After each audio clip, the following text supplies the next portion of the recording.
उदयोस्तु उदयोस्तु उदयोस्तु। सुंदर नंद मुकुंद हरि नारायण हरि ओम। हरि सुंदर नंद मुकुंद हरि नारायण हरि ओम। बोला बोला हरि सुंदर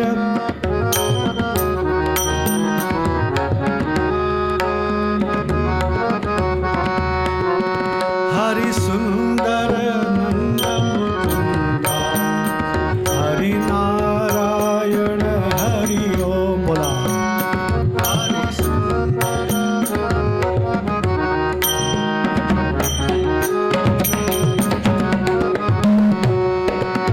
हरि केशव हरि गोविंद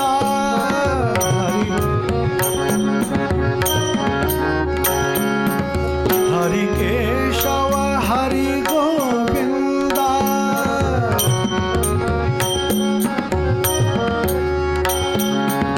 हरि नारायण हरि ओम।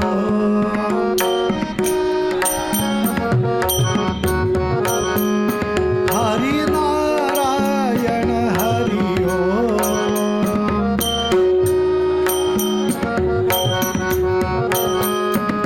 हरि सुंदर नंद मुकुंद बड़ा हरि नारायण हरि ओम।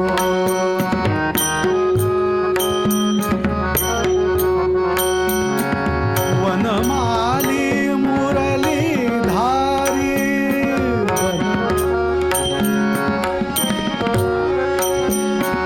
वनमाली मुरली धारी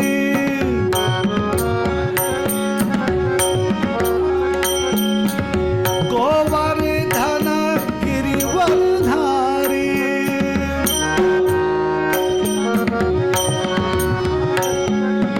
गोवर्धन गिरिवरधारी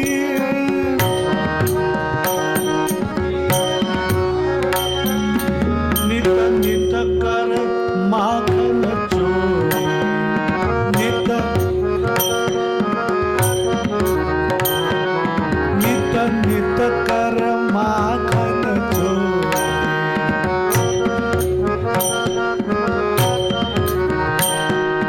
हरि नारायण हरि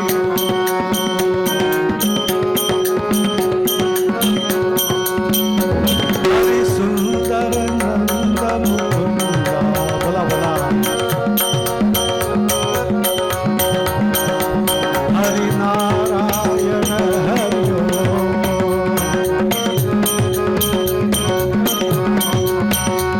हरि केशव हरि गोविंद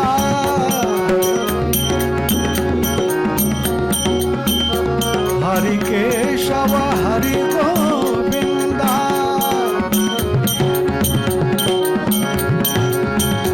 हरि नारायण हरि ओम।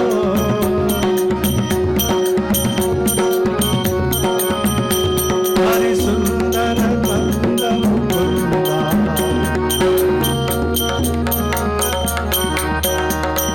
हरि नारायण हरि ओम।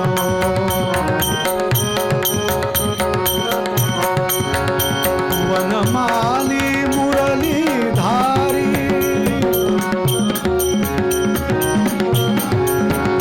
वनमाली मुरली धारी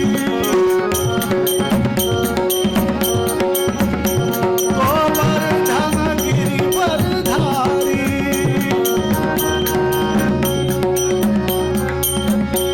गोवर्धन गिरिवरधारी नित नित कर माखन चोरी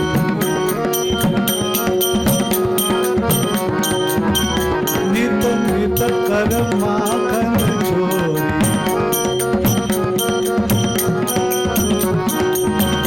हरि नारायण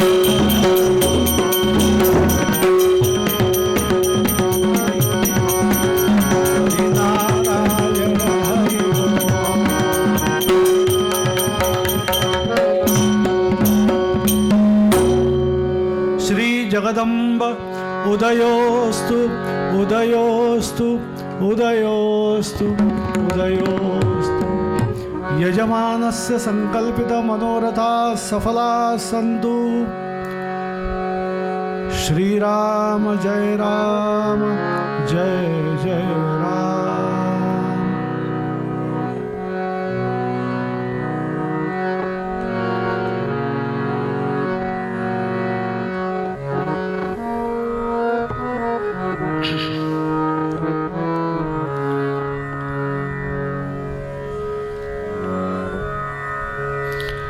कर्मन चुकेची कोणा हरिहर ब्रह्मादी लोक पाळाला। या कर्माच्या सिद्धांतावरून राजा जनमेजयाच्या प्रश्नावरती व्यास महर्षी रामचरित्र सांगतायत। अयोध्या नरेश महाराज दशरथ शिकारी करता जातात, श्वापद म्हणून चुकून बाण लागतो आणि श्रावणाचे मातापिताही जातात, श्रावणही जातो। या 3 हत्या झाल्यानंतर विमनस्क अवस्थेमध्ये राजे परत येतात, वसिष्ठांना सांगतात। तेव्हा वसिष्ठांनी त्यांना उत्तर दिलंय दशरथ महाराजांना की राजे चिंता करू नका, काळजी करू नका, तुमचे दुर्दिन संपलेत।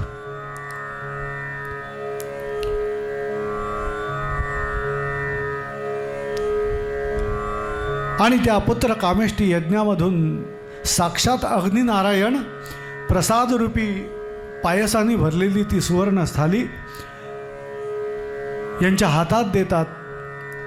कौसल्या, कैकेयी आणि या 3ही राण्यांच्या आणखीन उदरी राम, लक्ष्मण, भरत, शत्रुघ्न असे 4 पुत्र जन्माला येतात।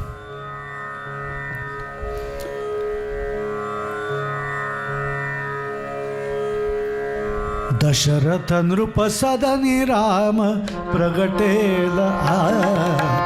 दशरथ नृप सदनी राम प्रगटेल आता।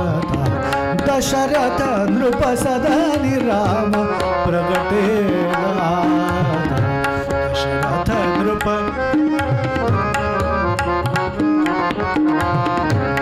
योग याग भोग त्याग, योग याग भोग त्याग, गमती आजी सकल सांग, गमती आजी सकल सांग। योग याग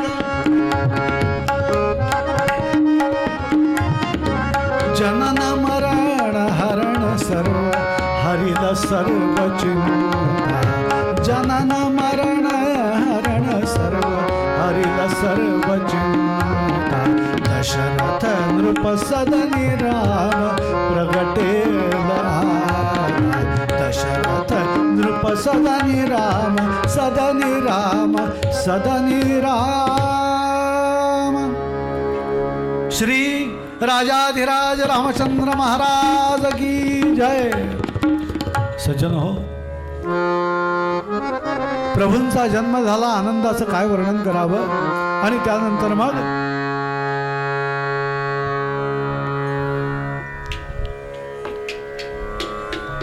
राजा दशरथांच्या अंतरीचा आनंद तर इतका आणखीन द्विगुणित झाला, चौगुणित झाला।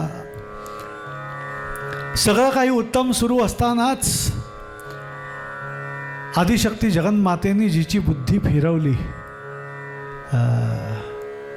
ही सगळी योजना जगन्मातेचीच होती।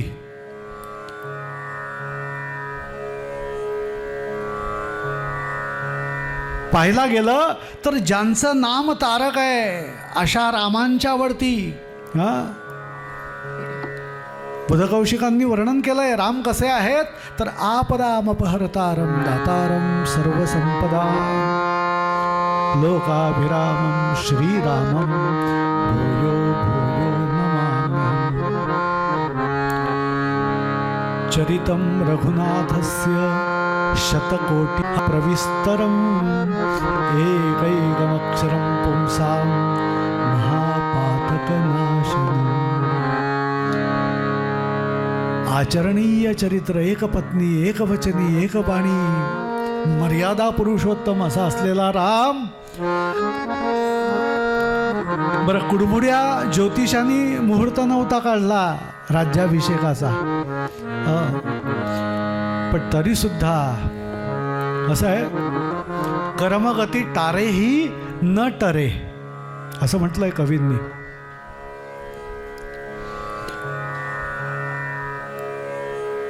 काल परवाच्या दिवशी विषय आला होता, त्या कैकईची बुद्धी फिरवली होती, पण किती दिवस? जेमतेम 10-15 दिवसांपुरती. ज्या दिवशी राज्यकारभार रामांवरती सोपवायचा असं दशरथ महाराजांनी ठरवलं, राज्याभिषेक करायचा असं ठरवलं, त्याच दिवसाच्या आधी. आणि या कैकईचं मत फिरलं. हां,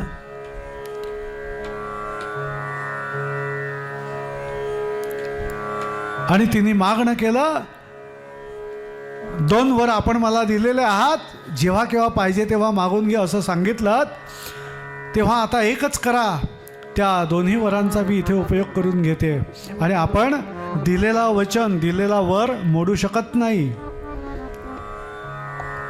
आणि म्हणून मोडू नका वचनास, भरता लागी द्या सिंहासन, रामाला वनवास. मोडू नका वनवास. प्रभू, आपण कबूल केलेला आहात.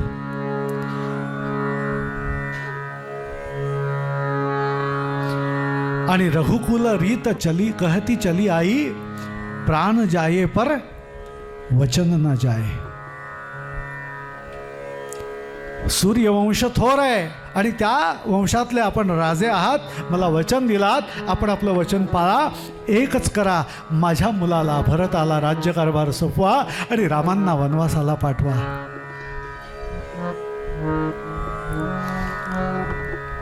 आणि नाईलाज झाला. आणि प्रभू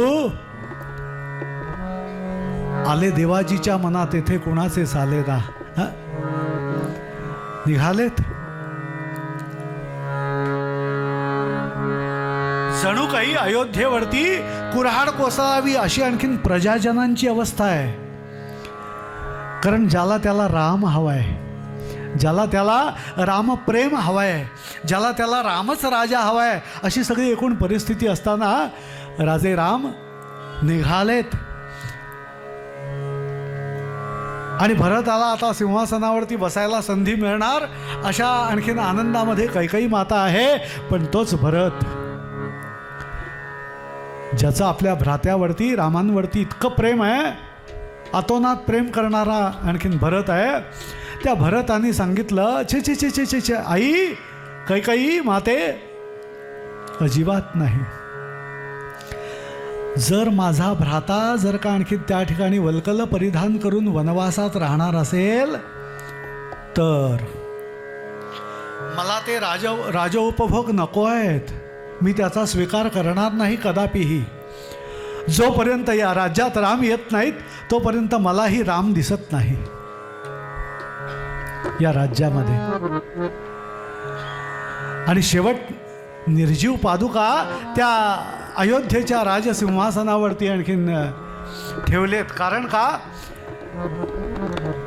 कारण राजे दशरथांचा मृत्यू झाला, निघून गेले. ते सहन झाला नाहीये राजांना. हा आघात राजे सहन करू शकले नाहीत, ते नाही आहेत. आणि अशा परिस्थितीत त्या निर्जीव पादुका त्या सिंहासनावरती ठेवल्या गेलेल्या, त्याच्या माध्यमातून सगळं मंत्रिमंडळ उत्तम काम करत होतं. सगळे सेवक उत्तम सेवा देत होते. पहा बरं, याचं कारण का? जी प्रजा होती ती सुप्रजा होती, धर्मनिष्ठ होती. आणि त्यामुळे सिंहासनावरती राजा असो अथवा नसो, आम्ही नीतीनीच वागणार आहोत, आम्ही धर्मानीच वागणार आहोत, आम्ही सदाचारानेच वागणार आहोत. त्रेतायुगाचा कालखंड येतो की ज्या युगातली ही घटना आहे. सज्जन हो,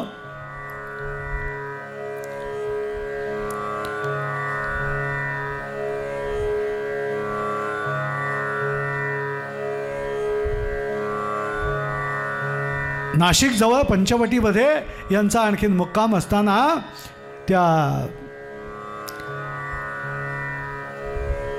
जानकीनी एक दिवस खरं म्हणजे त्या मारीचाला सांगितलं होतं सुवर्णमृगाच्या रूपात जायचं आणि त्या मोहात पाडायचं. तो राक्षस पाठवलेला रावणाने मारीच त्या सुवर्णमृगाच्या रूपात त्याने आपलं काम केलं. काय केलं? राजे राम त्या हरिणाच्या मागे धावले धनुष्यबाण घेऊन आणि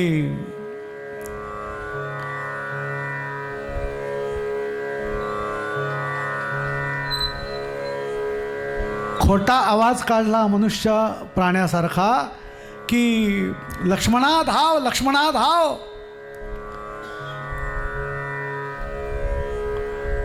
आणि माझे प्रभू संकटात आहेत असं त्या जानकीला वाटलं आणि म्हणून ती लक्ष्मणाला सांगते, आपल्या धीराला सांगते, लवकर जा. आपण बहुतेक प्रभूंना काहीतरी आणखीन इजा झाली, काहीतरी दुःख झालंय, काहीतरी आणखीन एखादा राक्षस आणखीन आडवा आलाय, काहीतरी झालंय, संकट आलंय. खरं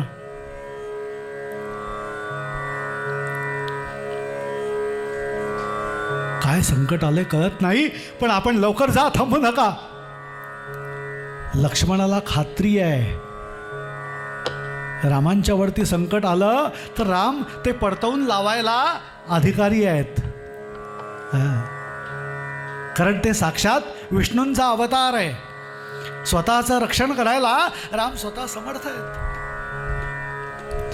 लक्ष्मण समजावतोय जानकीला पण ती ऐकायला तयार नाही आणि शेवट अशा परिस्थितीत ती नाही नाही ते बोलतेय. मला माहिती आहे तुमचा डोळा माझ्यावरती आहे आणि म्हणून तुम्ही इथे थांबताय, जात नाही. मी सांगते 4-4 वेळा आपल्याला सांगितलं तरी आपण जात नाहीत. आता मात्र परिसीमा झाली. खरं म्हणजे रामचरित्रामध्ये लक्ष्मणाचा जो त्याग आहे ना, आपल्या कल्पनेच्या बाहेरची गोष्ट आहे. लक्ष्मणाने काय त्याग केलाय.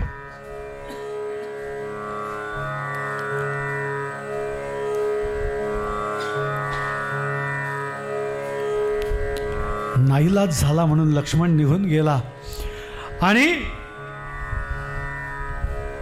भिक्षेकऱ्याच्या रूपात आलेल्या त्या रावणाने आपला डाव साधला. लक्ष्मणाने जाता जाता लक्ष्मण रेषा मारली वगैरे. वाल्मिकी रामायणात असं काही उल्लेख नाहीये बरं.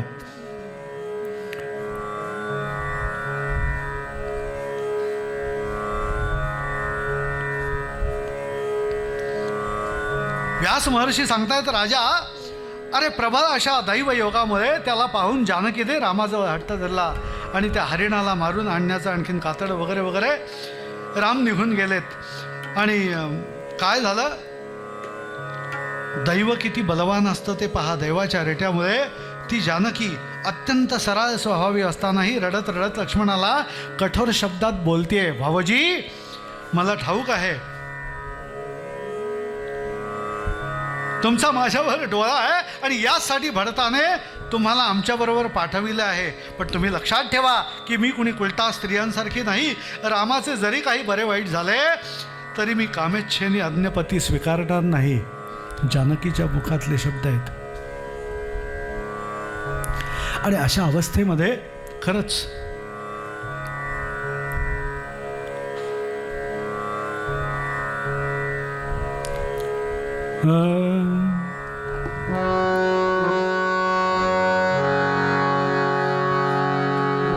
गदी माडगुळकरांनी या एकूण प्रसंगाचं खूप सुंदर वर्णन केलंय. आपल्या सर्वत्रांना परिचित आहे. दैव जात दुःखे भरता, दैव जात दुःखे भरता, दोषना कुणाचा,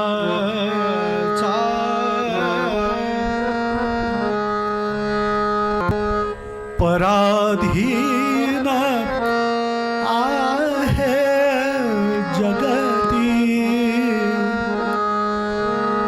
पुत्र मानवाचा दोष ना कुणाचा, पराधीन आहे जगती पुत्र मानवाचा दोष ना कुणाचा.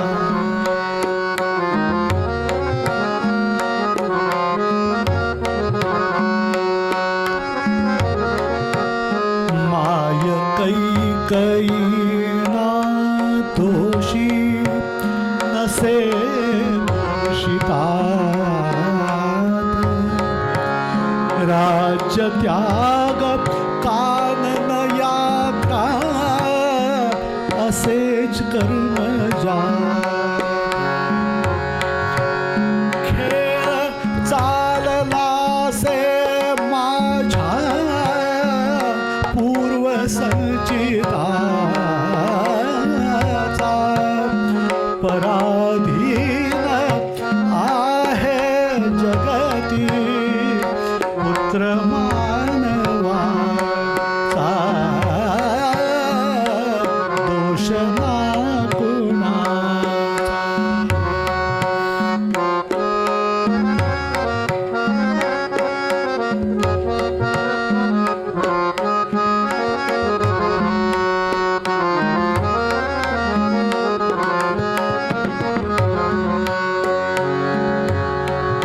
जीवा सवे जन्मे मृत्यू जोड जन्मजात,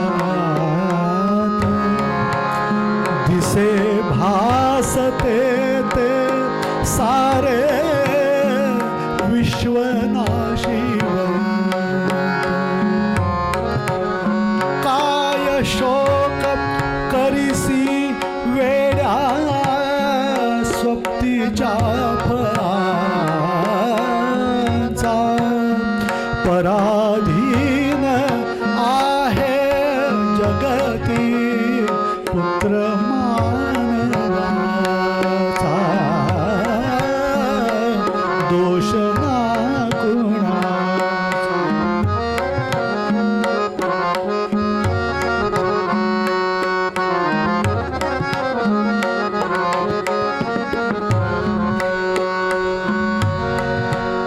जरा मरण यातून सुटला कोण प्राणी जात, दुःख मुक्त जगला का रे कुणी जीवना. वर्धमान ते चाले मार्ग रे क्षयाचा, पराधीन आहे जगती पुत्र मानवाचा दोष ना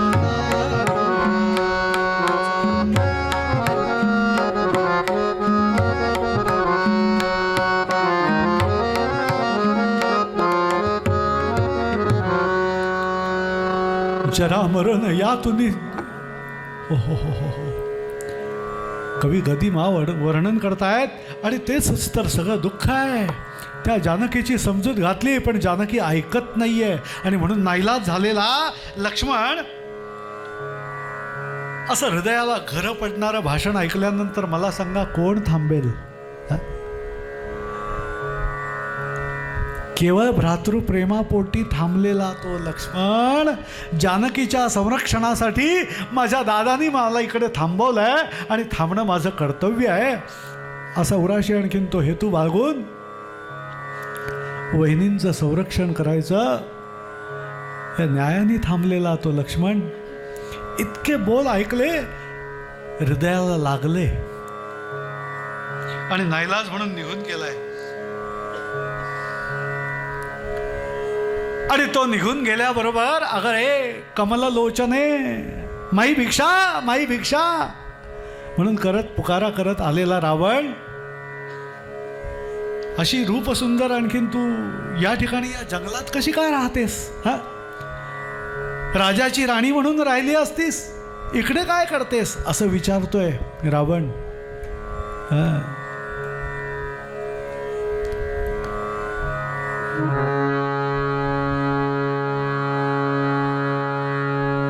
माझी पत्नी हो, चल माझ्या बरोबर असं आवाहन करू लागला, सांगू लागला. आणि आता मात्र ती जानकी सांगते,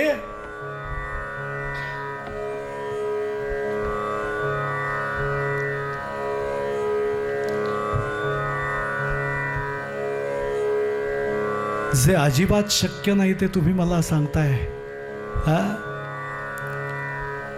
माझे पती इथे या आश्रमाच्या जवळच असतील, उलट आपण थांबा, ते आपला आदर सत्कार करतील, आपलं स्वागत करतील, थांबा. असं सांगणारी जानकी तिच्या लक्षात येत नाही, ओळखत नाहीये. आणि मग रावणाने आपलं कार्य साधलं. इतक्या क्षणभरामध्ये जानकीला बरोबर घेतलंय आणि रावण निघून गेला. आणि कालांतराने लक्ष्मण आणि राम दोघंही आलेत झोपडीकडे, पर्णकुटीकडे. ज्या ठिकाणी जानकी होती ती जानकी आमची गेली कुठे? राम वेडेपिसे झालेत, इकडे तिकडे आजूबाजूला, इथे नाही तिथे नाही, आत नाही बाहेर नाही, गेली कुठे माझी जानकी?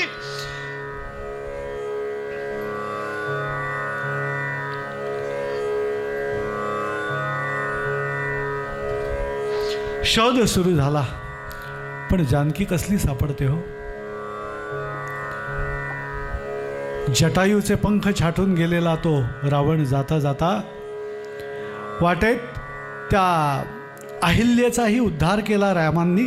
आणि त्यानंतर पुढे चातुर्मास्य सुरू व्हायचं, पावसाळा सुरू व्हायचा. आणि म्हणून लक्ष्मण आणि रामचंद्र एका ठिकाणी थांबलेत. योजना काहीतरी केली पाहिजे विचार करतायत. पण आता पाऊस सुरू झाल्यानंतर त्या वानर सैन्याला तरी कशी आज्ञा द्यावी जा म्हणून? एवढ्या भर पावसात ते काय काम करू शकतील? रामांना किती काळजी आहे बघा. वानर सैन्याची सुद्धा इतकी काळजी आहे रामांना की छे छे छे छे लक्ष्मणा, आत्ता यांना पाठवून काही उपयोग नाही. असं करूया, इथेच थांबूया. प्रभू थांबलेत आणि अन्न पाणीही घ्यायला तयार नाहीत अशी अवस्था. तो लक्ष्मण, दादा दादा दादा, अरे थोडंसं तरी जेवून घे रे दादा. असं उपाशी पोटी किती दिवस राहणार आहेस?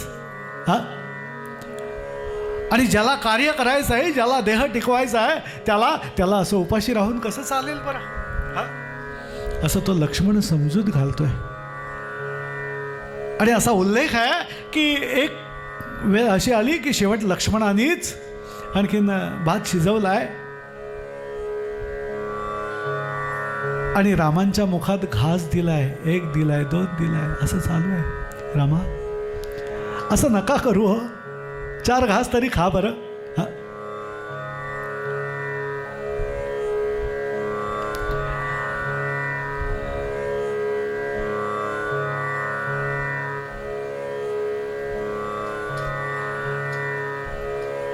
आणि त्यानंतर मग ज्यांच्या येण्याने काहीतरी नक्की उपाय आपल्याला सापडेल असं रामांना वाटत होतं, त्यांचं आगमन झालं. कुणाची गोष्ट आहे?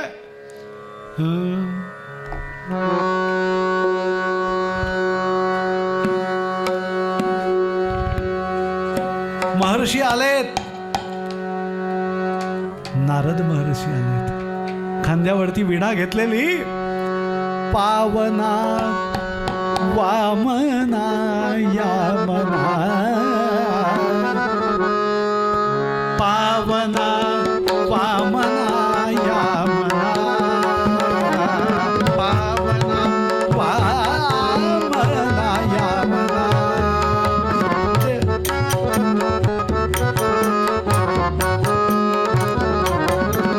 पावना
वासना निरंतर वासना पावना वामना यामना पावना वामना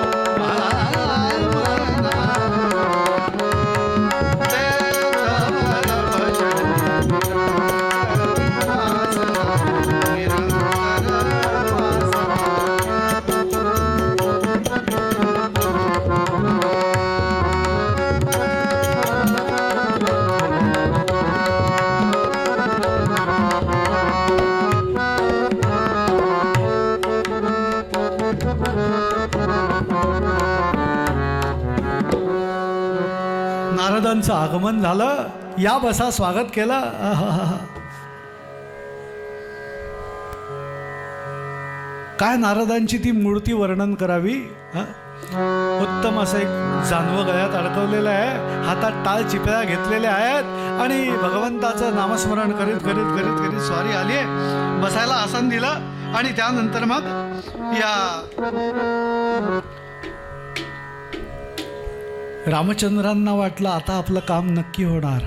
काहीतरी उपाय सुचेल की ज्या योगे या जानकीचा आणखीन सीतेचा आपल्याला शोध लावता येईल, नवे नवे मार्ग सापडेल.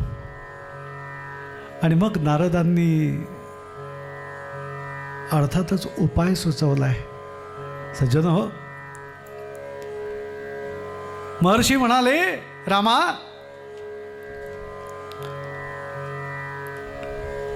आपल्याला भगवान जसे सहाय्य करतील ना नवे नवे, तशी ती आदिशक्ती जगन्माता तुमच्या सहाय्यासाठी येईल. मात्र त्याच्याकरता नवरात्रीचं व्रत करावं लागेल. आणि ती जगदंबा त्या व्रताने प्रसन्न होईल आणि आपल्याला वरदान देईल. त्याप्रमाणे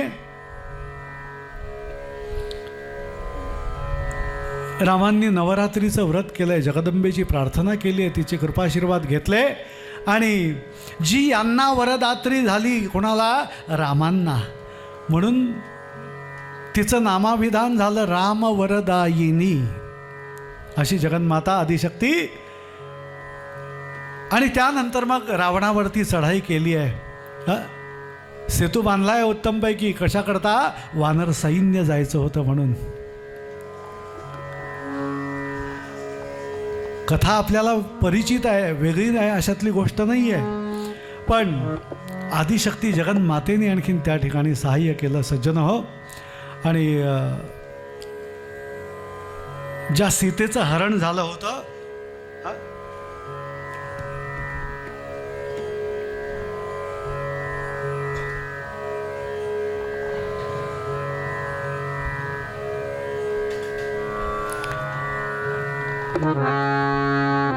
त्या सीतेची सुटका केली, जानकीची सुटका केली रावणाच्या आणखीन ताब्यातून. रावण संपला, रावणशाही संपली. कुंभकर्णाला राज्याभिषेक केला आणि प्रभू निघून आले.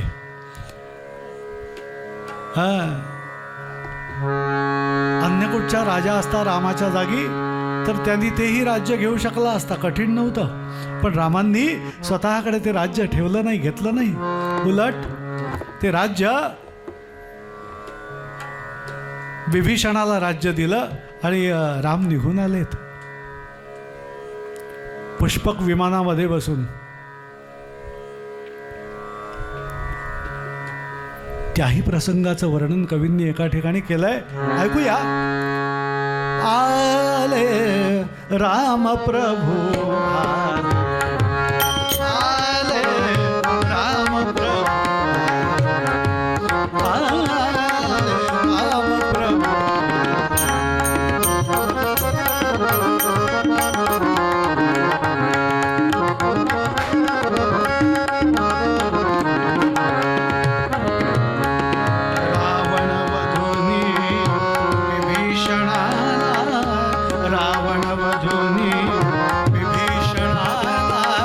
राज्य पहा दिधले हो, राज्य पहा दिधले.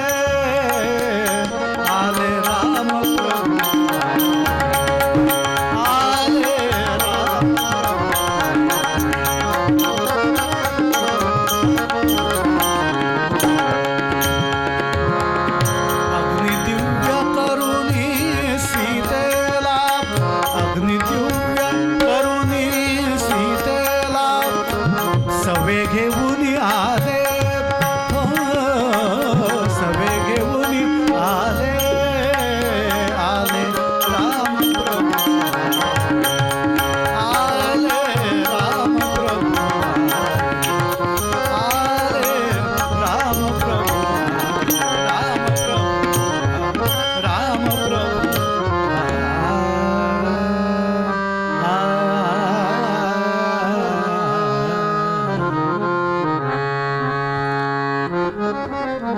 चरित्र सांगितलंय व्यास महर्षींनी राजा जनमेजयाला कथा सांगितली. आणि त्यानंतर मग ते म्हणतायत, राजा केल्या कर्माची फळ कुणाला भोगायला लागली नाही सांग बरं. सुख आणि दुःख हे प्रत्येकालाच भोगावं लागतं. अरे राजा, मनुष्य असो, पशुपक्षी असो की देव असो, कोणीच सुटला नाहीये, कोणीच चुकला नाहीये.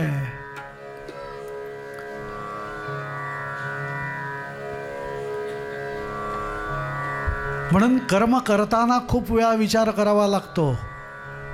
एक जुनं नाटकातलं पद आहे, तू जपून टाक पाऊल जरा जीवनातल्या मुसाफिरा. मला वाटतं वाहतो ही दुर्वांची जुडी ना, का आणखीत कुठलं कोल्हटकरांचं नाट.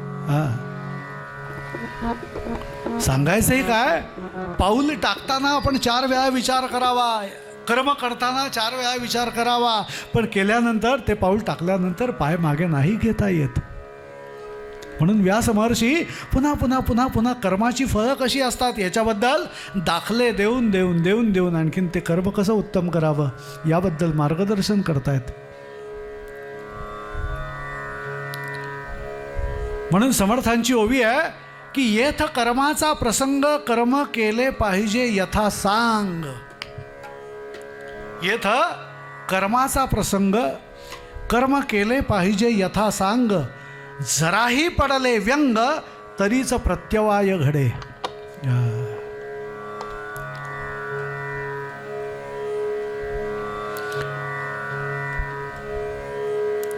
पितामह भीष्मांना शरपंजरी का पडावं लागलं याचा शोध घेता घेता घेता घेता 1-2 नाही 100 जन्म मागे गेल्यानंतर असं लक्षात आलं, ज्या जन्मात 100 जन्मांच्या पूर्वीचा जो जन्म होता त्या जन्मात भीष्मांनी राजे असताना जंगलात जाताना घोड्यांच्या टापाखाली तो सरडा येऊ नये वाटेतला पाहिला होता. मागून येणाऱ्या सैनिकांना कदाचित तो दिसणार नाही आणि त्या सरड्याचं आणखीन त्या ठिकाणी ओहो चिरडला जाईल, मरून जाईल बिचारा. एवढासा जीव आहे का, आणि विनाकारण कोणत्याही जीवाची आणखीन कोणत्याही जीवाचा नाश का करावा, त्याला मारावं का.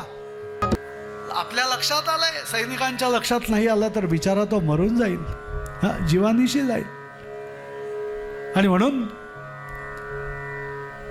राजकुमार अवस्थेमध्ये असलेल्या त्या पितामह भीष्मांनी त्या जन्मामध्ये काय केलं, भात्यातला एक बाण काढला. बाण काढला आणि वाटेत दिसणाऱ्या त्या सरड्याला त्या बाणाच्या अग्रावरती टोकावरती उचललं आणि बाजूला टाकून दिलं.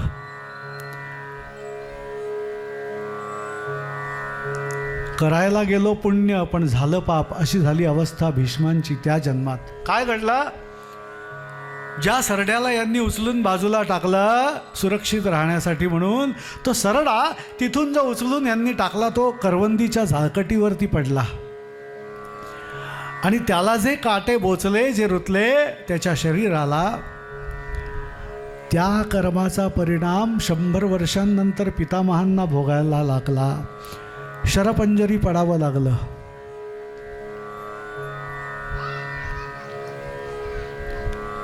प्रारब्ध कर्मणाम भोगादेव क्षयः.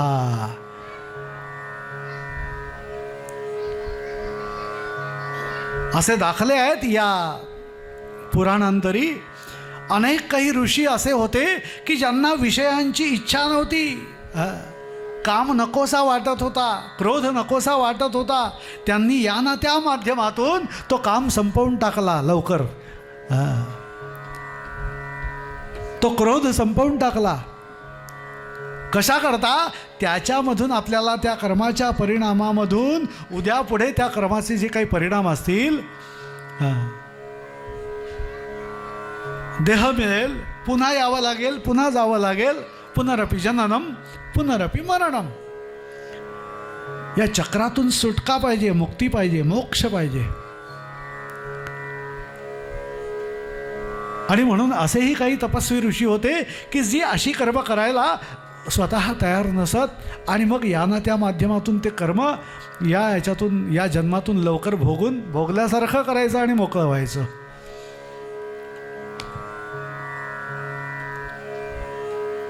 अशी ही उदाहरणं या आणखीन देवी भागवतात आहेत आलेली. सांगायचंही काय तर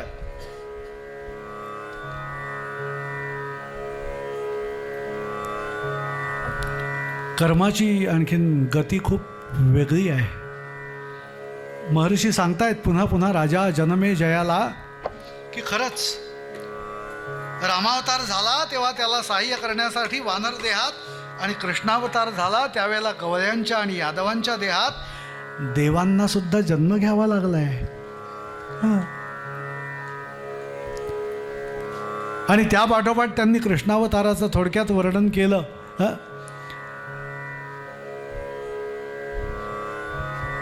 खरं म्हणजे ती जी 6 बालकं मारली गेली होती ना, ती इंद्राच्या कपटातून घडलेल्या एका प्रसंगातून ते जीव मारले गेले होते. दिती आणि आदिती, देवमाता ही आदिती आणि दिती ही दैत्यांची माता झाली.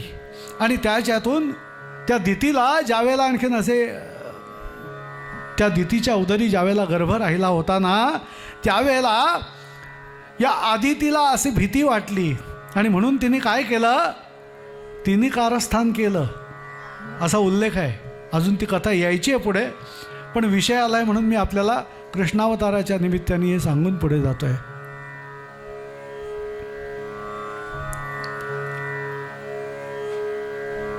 सूक्ष्म रूपाने इंद्र त्या दितीच्या गर्भात शिरला आणि त्या गर्भाचे छिन्न छिन्न छिन्न विच्छिन्न करून तुकडे तुकडे केले. आधी 7 केले आणि मग परत प्रत्येक तुकड्याचे अजून 7 तुकडे केले. 7 49 तुकडे केले. आणि हे सगळं आणखीन कारस्थान ज्या वेळेला सुरू होतं ते ऐकलं, आवाज आला, हे झालं ते झालं. ती दिती भानावरती आली, जागी झाली झोपेत असलेली दिती. आणि मग मात्र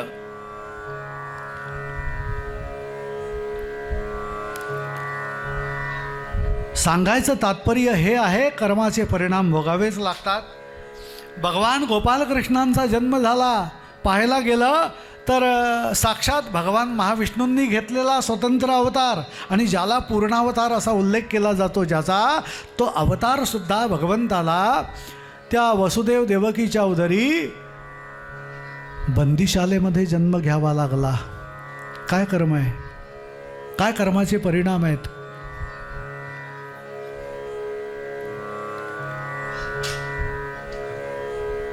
आणि ही देवकी देवमाता आहे म्हणून ती आदिती आहे. आदितीचा पुढला जन्म देवकीचा आहे, कश्यप पत्नी. आणि म्हणून तिची ती 6 अपत्य मारली गेली. आईसे अनुक्रमे मारिले सुत 5. पुढे म्हणजे एकूण 6 मारले. पहिला मारला, मग अजून 5 मारले. या कोणी मारले, योजना कोणाची केली होती, कंसाची योजना. कंसाने असे 6 एकूण पुत्र मारले देवकीचे.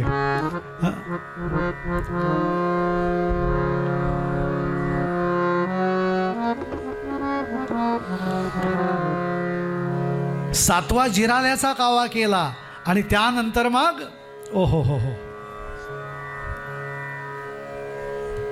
आज आपण गोपिकांच्या मुखातलं ते पद पूर्ण म्हणणार आहोत, जे परवा फक्त ध्रुवपद म्हटलं होतं. आणि त्यानंतर 8व्या गर्भाच्या मध्ये साक्षात भगवान महाविष्णू आलेत, अवतरित झाले त्या ठिकाणी. कुठे, देवकीच्या उदरी बंदिशालेमध्ये. आणि त्यानंतर मग वसुदेवांनी यांना बरोबर नेलं. ती यमुना सुद्धा खरं म्हणजे उचंबळून आलं होतं तिला, दुथडी भरून वाहत होती. पण ती वाहत का होती, इतकं भरतं का आलं होतं आनंदाचं. तिला चरणाला स्पर्श करून आणखीन भगवंताला नमस्कार करायचा होता. कवींनी वर्णन केलंय, शुभांगी जशी विंचरी केशभांगा, तशी ती नदी जाहली की दुभांगा. पण केव्हा वसुदेवांनी बाळंत्यात घेतलेलं, टोपलीमध्ये घेतलेलं ते बालक, त्या बालमुकुंदाने काय करावं, त्याने आपला पाय, एक उजवा पाय हळूच काढला आणि त्या यमुनेला स्पर्श केला. खरं म्हणजे ती आई आहे, माता आहे, मी कसा स्पर्श करू असा विचार येत होता भगवंताच्या मनात. पण नाही, तसं नाही केलं तर आपल्या पित्याची पंचायत होईल, जाता येणार नाही आणि तिची इच्छा पूर्ण राहील. म्हणून तिला स्पर्श केला आणि त्यानंतर मग शुभांगी जशी विंचरी केशभांगा, तशी ती नदी जाहली की दुभांगा. मधून वाट निर्माण करून दिली आहे त्या यमुनेनी. वसुदेव येऊन पोचले त्या नंद बाबाजींच्या वाड्यापर्यंत. वाड्यामध्ये आले. त्यांनी याच्यात नंद या शब्दाचा अर्थ सांगताना असं म्हटलं की नंद कुणाला म्हणायचे, नंद कुणाचं नाव, ज्याच्याकडे 9 लाख गायी होत्या. ऐकून घ्या, ऐकायला काही हरकत नाही. आपल्याला एक गाय सांभाळता येणं कठीण होणार आहे की नाही, जमतच नाही. गोसेवा. नंद बाबाजींनी 9 लाख गायी सांभाळल्या होत्या. एक हिंदी कवी असं म्हणाले, गोधन, गजधन, वाजीधन, कनक, रतन, धन, खान. हे सगळं धन आहे, बरोबर आहे. पण या सगळ्याच्या वरती कोटी कशाची आहे? सर्वात श्रेष्ठ धन कोणतं आहे? जब आवे संतोष धन, सब धन धूली समान.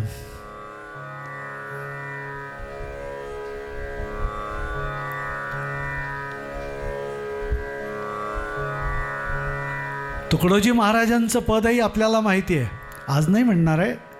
समाधानाची आणखीन जर का त्या ठिकाणी व्याख्या करायची झाली, सांगायचं झालं, वर्णन करायचं झालं तर तुकडोजी महाराजांचं पद आहे, राजासजी महाली सौख्य कधी मिळाली, ती झोपडीत प्राप्त झाली या झोपडीत माझ्या, ती सर्व प्राप्त झाली या झोपडीत माझ्या, असं पद आहे.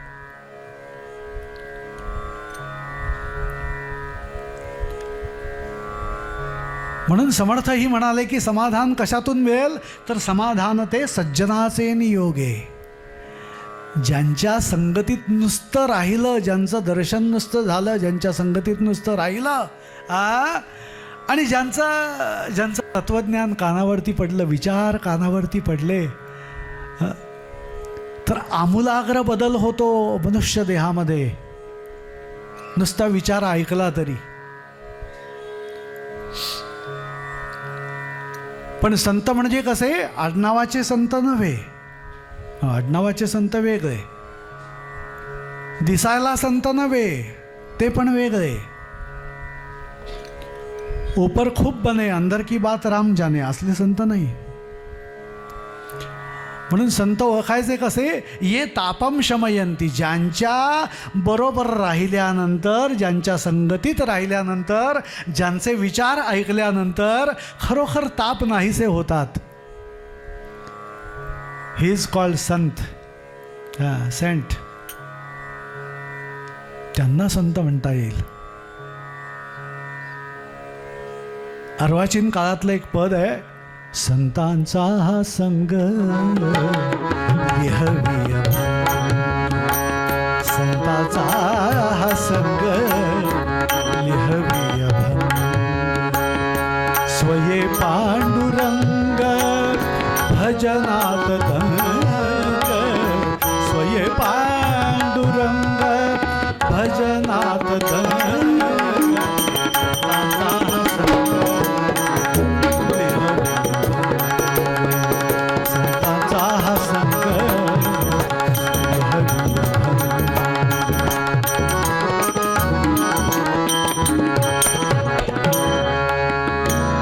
अमृताची चव कैवल्यानुभव, अमृताची चव कैवल्यानुभव, अमृताची चव कैवल्यानुभव.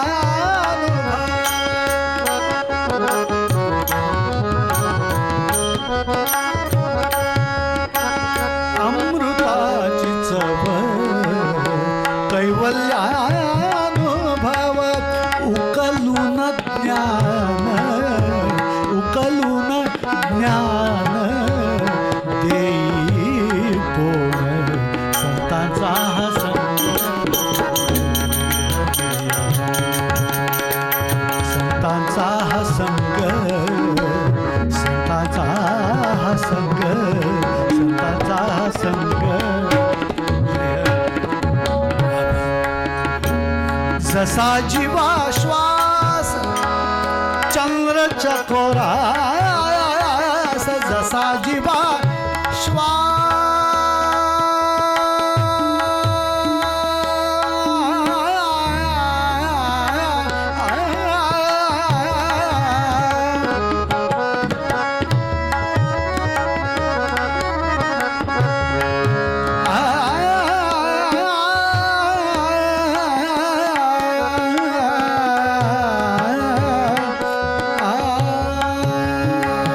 जसा जीवा श्वास चंद्र चकोरास, तैसी तुझी आस, तैसी तुझी आस लागली मनास, संतांचा हा संग देहवी अभंग, संतांचा हा संग, संतांचा हा संग देहवी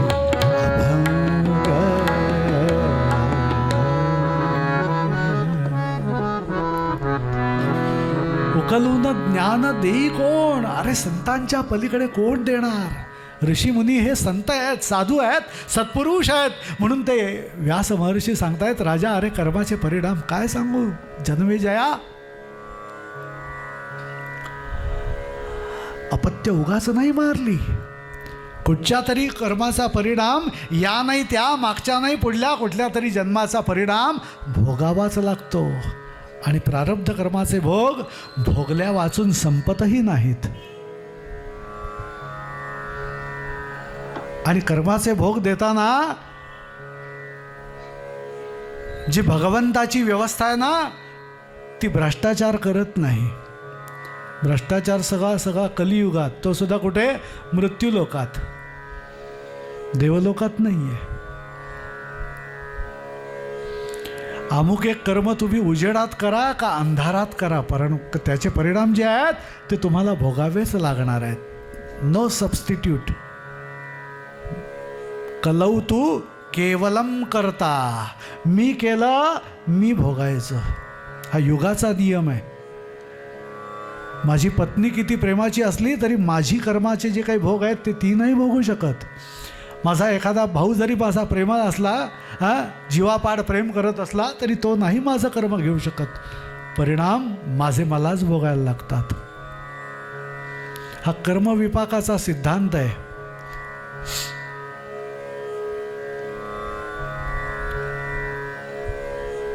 कंसाला बरं वाटलं, 7 अपत्य इथून नाही तिथून संपून गेलेत. आणि मग ह्याला 8व्याचा आठव झाला. पाहिलं मात्र तर या कंसाच्या तडाख्यातून सुटावं म्हणून वसुदेवांनी त्याला बरोबर नेलं. त्या बालकाला नंद बाबाजींच्या वाड्यात नेऊन ठेवलं. सगळ्यांना योगमायेच्या निद्रेमध्ये गाफील ठेवलं. अगदी नंद बाबाजी, यशोदा सगळ्यांना झोपवून टाकलं.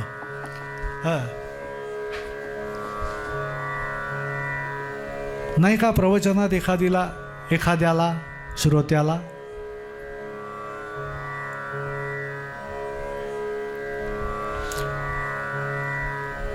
तशी या सगळ्यांना आणखीन झोपवून टाकलं. जागा कोण होता? फक्त वसुदेव आणि ते बाळमुकुंदाची ती मूर्ती नेलेलं बरोबर ठेवलंय. जिकडे एक नुकतीच कन्या जन्माला आलेली होती तिला उचलला, घेऊन गेले. आणि पुढली कथा आपल्याला माहिती आहे त्या ठिकाणी. आणि मग ज्यावेळेला ती यशोदा मैया जागी झाली आणि सगळ्या आणखीन गोपिका सगळी मंडळी ज्यावेळेला आली आहेत नंद बाबाजींच्या वाड्यात, त्यावेळेचा तो आनंद उत्सव काय वर्णन करावा. किती सांगू मी सांगू कुणाला, आज आनंदी आनंद झाला. वाजवा, टाळी वाजवली तरी चालेल. श्रीकृष्णाचा जन्म आपणही साजरा करूया. रस घेऊ चला, रंग उधळू चला, आला आला ग कान्हा. किती सांगू मी सांगू कुणाला, आज आनंदी आनंद झाला, आज आनंदी आनंद झाला.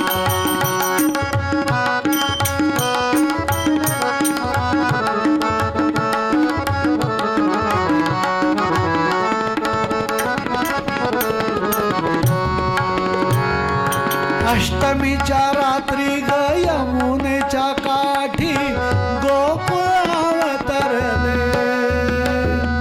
गोड हसू गालात नाचू गाऊ तालात.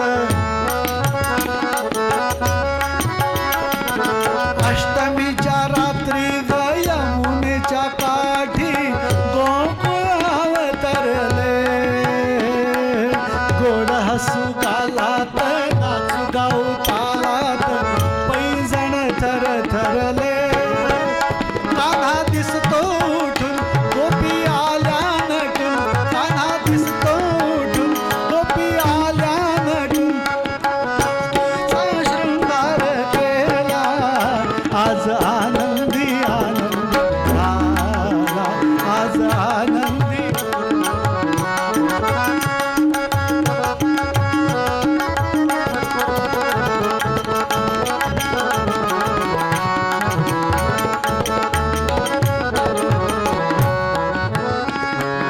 खेळ असा रंगला ग खेळणार रंगला. टिपरीवरी टिपरी पडे. टिपरीवरी टिपरी पडे. लपून छपून गिरधारी मारतो ग पिचकार. रंगाचे पडती सडे. फेर धरती दिशा धुंद झाली निशा. सांज सकाळ